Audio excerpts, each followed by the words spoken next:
Mapagpalang araw mga kaniwang.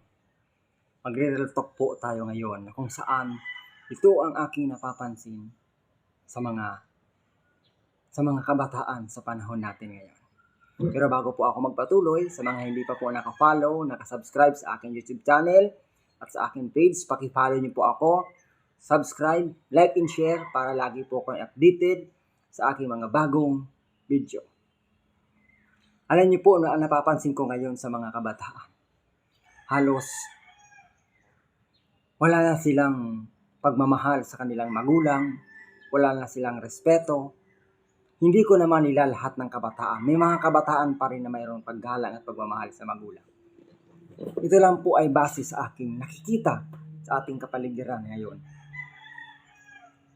Isang araw may nakita ako doon sa amin na halos yung nanay niya, sinasagot-sagot niya na. Inuutos-utusan niya na, sinisigaw-sigawan niya pa. Nakakasakit po ng damdamin sa banda natin. Noong panahon natin ngayon sa mga kaedaran ko dyan, mga 90s, di ba? Ang kabataan ngayon halos hindi mo na mautusan. Halos yung mga magulang na ang kanyang uutusan. At para bang wala ng paggalang, wala ng pagmamahal. At minsan na ipaparamdam ang pagmamahal ngayon sa social media na lang. Dinadaan na lang sa social media. At naipaparamdam na lang, at ito napapansin ko, naipaparamdam na lang ang pagmamahal sa isang magulang kapag ito ay patay na. Bakit? Kapag namatay na, nagpo-post na sa social media, mama or papa, mahal na mahal kita, bakit mo kami iniwan? Samantalang nung nabubuhay pa, hindi nila maiparamdam ang pagmamahal sa kanilang magulang, hindi nila maiparamdam ang kanilang respeto at paggalang. Tapos sasabihin nung namatay na mahal kita. Mararamdaman pa ba ng isang taong patay na ang pagmamahal? Mararamdaman pa ba o a-appreciate pa ba ng patay na ang mga ginagawa mo? Hindi.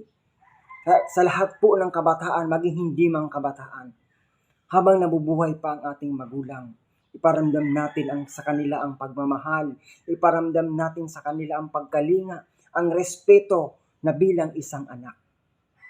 Mahalin natin ang ating mga magulang sapagkat sila ang ginamit ng Diyos upang tayo'y iluwal sa sanlibutan ito. Ano po ang sabi sa isang talata sa Biblia sa Efeso chapter 6 verse 1 and 2? Igalang ninyo ang inyong ama't ina. Sundin natin ang ating mga magulang sapagkat upang humaba ang ating buhay. Utos po ng Diyos na igalang ang ating magulang. Sundin natin sila. Sa lahat ng mga tao, sa lahat ng kabataan sa panahon natin ngayon, igalang natin ang magulang natin. Mahalin natin sila habang sila'y kasama pa natin, habang hindi pa uli ang lahat. Sapagkat pagdating ng araw na sila man ay mawala, mararamdaman nilang hindi sila magsisising minahal natin sila. Pero nung sila'y nabubuhay pa, pinaramdam natin sila ay puro sakit, dusa. Mas gugustuhin pa nilang mawala na sa mundo. Kaya habang nabubuhay pa ang ating mga magulang, iparamdam natin ang tunay na pagmamahal, ang tunay na respeto at paggalang sa kanila. Huwag nating hayaan na mahuli pa ang lahat. Kaya sa lahat, hindi lang sa kabataan, maging sa tulad ko, kung mayroon pa tayong mga magulang, iparamdam natin sa kanila ang pagmamahal. Hindi man sa salapi, kung ikaw ay wala, pakita mo lang na mayroon kang paggalang at pagmamahal sa kanya. Mararamdaman yan ng ating mga magulang. Maraming salamat.